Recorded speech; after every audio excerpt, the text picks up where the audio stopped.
In this video, I want to show you how you can hide Google Calendars you no longer use that are creating digital clutter. Google Classroom automatically creates a Google Calendar for every class you are a teacher, a co-teacher, or a student in.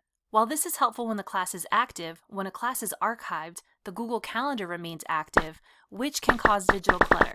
However, users can hide calendars they no longer use to visually declutter Google Calendar. To do this, navigate to the left-hand side, scroll to where your calendars are, hover over the calendar that you would like to hide, click on the three-dot menu icon, and click Hide from List. Doing this does not delete the calendar, it simply hides it, clearing up space on the left menu. If you want to unhide a calendar, click on the Settings icon, click Settings.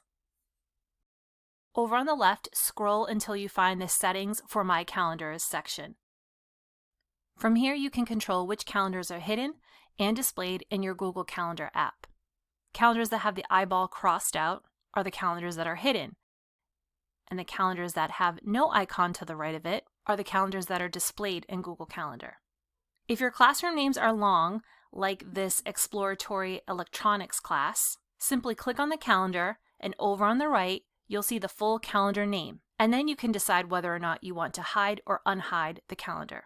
I hope this video was helpful in decluttering your Google Calendar. If you have any questions, please feel free to reach out, and I hope you all have a wonderful day.